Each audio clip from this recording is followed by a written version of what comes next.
जय गुरु जी। शुक्राना गुरु जी। अनंतम अनंतम शुक्राना गुरु जी। गुरु जी के चरणों में कोटि कोटि प्रणाम। और मेरी प्यारी संगत को जय गुरु जी। संगत जी, मैं आशा करता हूँ कि आप सब गुरु जी की कृपा से अच्छे होंगे और खुशहाल होंगे। संगत जी, इससे पहले आपने सुना था शिव पुराण का अध्याय 1। आज हम अध्याय 2 और 3 सुनाएंगे। तो चलिए शिव पुराण के अध्याय 2 और 3 की शुरुआत करते हैं। जय गुरु जी। शिव पुराण के श्रवण से देवराज को शिवलोक की प्राप्ति तथा चंचुला का पाप से भय एवं संसार से वैराग्य। श्री सौनक जी ने कहा, महाभाग सूत जी, आप धन्य हैं, परमार्थ तत्व के ज्ञाता हैं। आपने कृपा करके हम लोगों को यह दिव्य कथा सुनाई है। भूतल पर इस कथा के समान कल्याण का सर्वश्रेष्ठ साधन दूसरा कोई नहीं है। यह बात आज हमने आपकी कृपा से निश्चय पूर्वक समझ ली। सूत जी, कलयुग में इस कथा के द्वारा कौन कौन से पापी शुद्ध होते हैं, उन्हें कृपा पूर्वक बताइए और इस जगत को कृतार्थ कीजिए। अब सूत जी बोलते हैं, मुने, जो मनुष्य पापी, दुराचारी, खल तथा काम क्रोध आदि में निरंतर लिप्त रहने वाले हैं, वो भी इस पुराण के श्रवण पठन से शुद्ध हो जाते हैं। इसी विषय में जानकर मुनि इस प्राचीन इतिहास का उदाहरण दिया करते हैं, जिसके श्रवण मात्र से संपूर्ण पापों का नाश हो जाता है।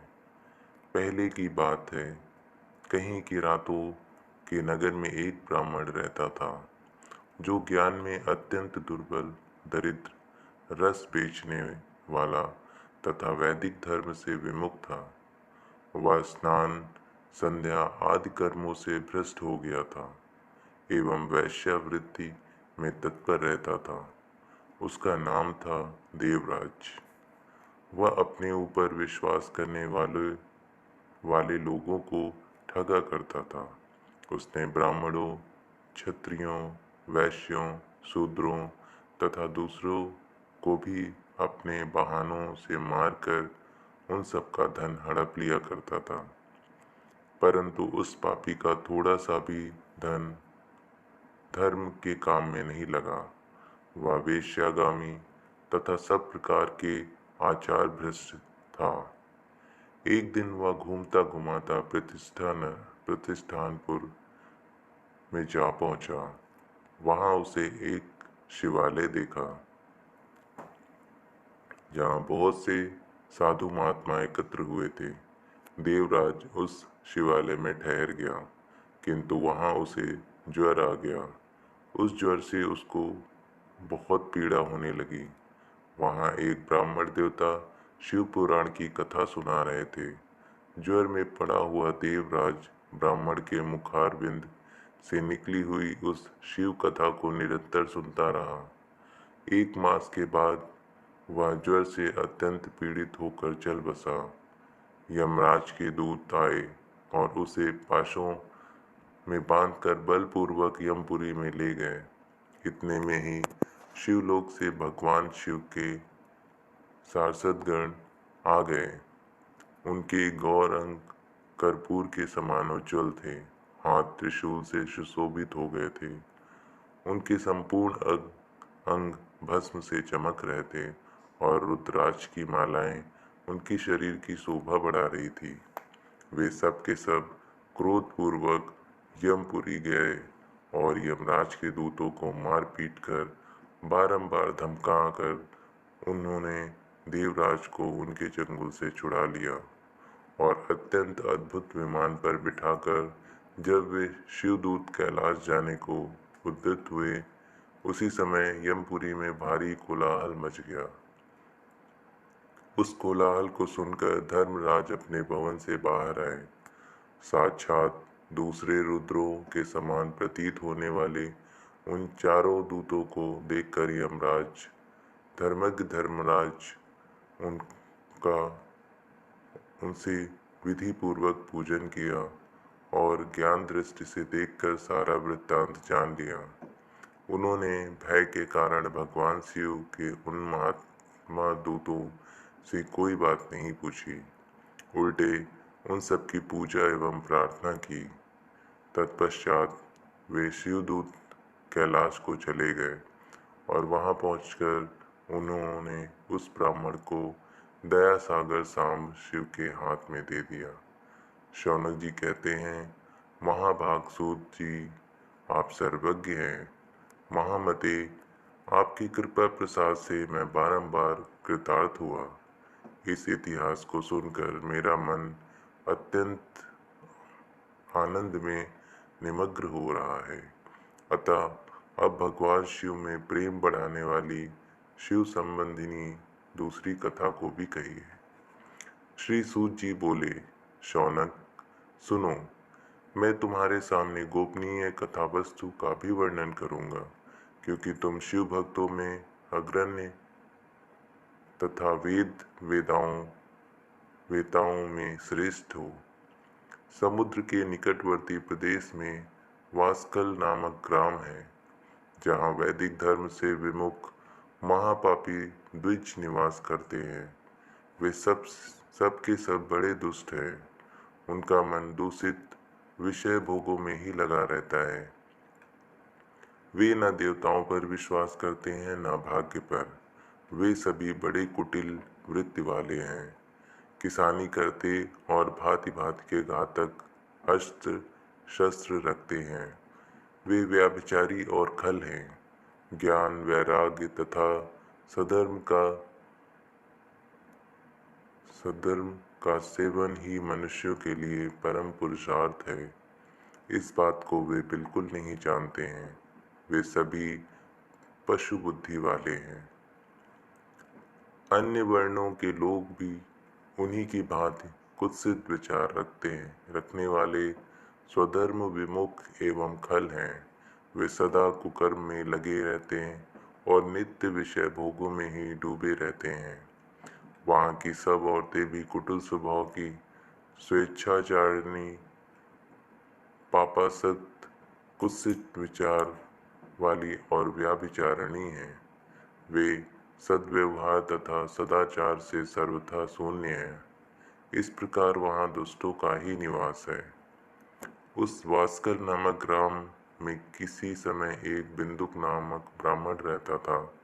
वह बड़ा अधम था, दुरात्मा और महापापी था। यद्यपि उसकी स्त्री बहुत सुंदर थी, तो भी वो कुमार्ग पर ही चलता था।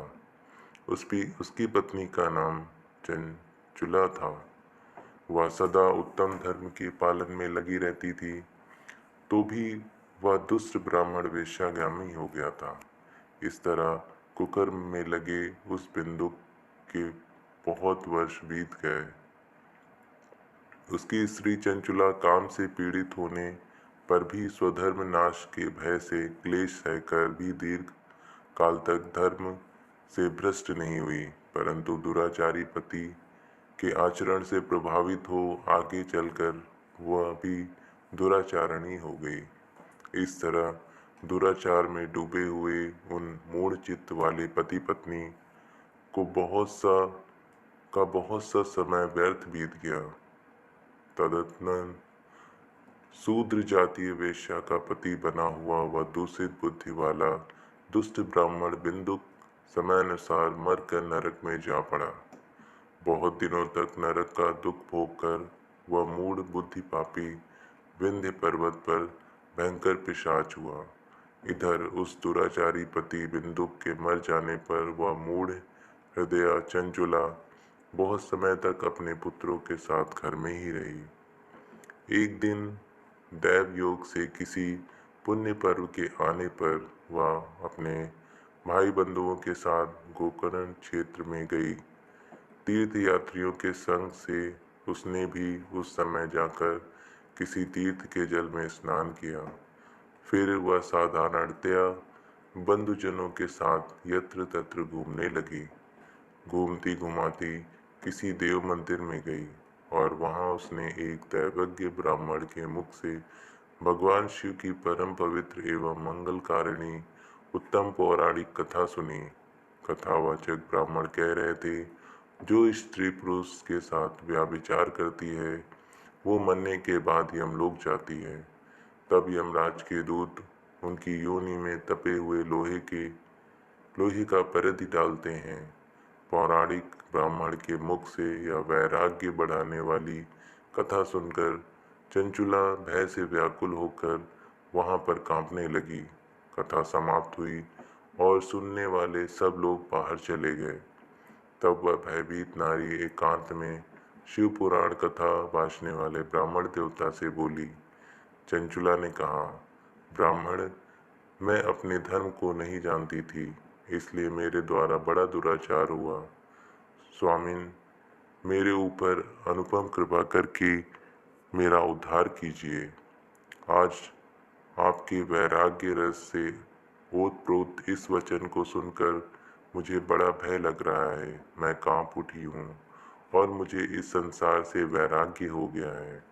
मुझ मूढ़ चित्त वाली पापिनी को धिक्कार है। मैं सर्वथा निंदा के योग्य हूँ, कुत्सित विषयों में फंसी हुई हूँ और अपने धर्म से विमुख हो गई हूँ। हाय, न जाने किस किस घोर कष्टदायक दुर्गति में मुझे पड़ना पड़ेगा और वहाँ कौन बुद्धिमान पुरुष को मार्ग में मन लगाने वाली पापिनी का साथ देगा। मृत्यु काल में उन भयंकर यमदूतों को मैं कैसे देखूंगी, जब वे बलपूर्वक मेरे गले में फंदे डालकर मुझे बांधेंगे, तब मैं कैसे धीरज धारण कर सकूंगी। नरक में जब मेरे शरीर के टुकड़े टुकड़े किए जाएंगे, उस समय विशेष दुख देने वाली उस महायातना को वहाँ मैं कैसे सहूंगी। हाय, मैं मारी गई, मैं जल गई, मेरा हृदय विदीर्ण हो गया और मैं सब प्रकार से नष्ट हो गई, क्योंकि मैं हर तरफ से पाप में ही डूबी रही हूँ। ब्राह्मण, आप ही मेरे गुरु, आप ही माता और आप ही पिता हैं।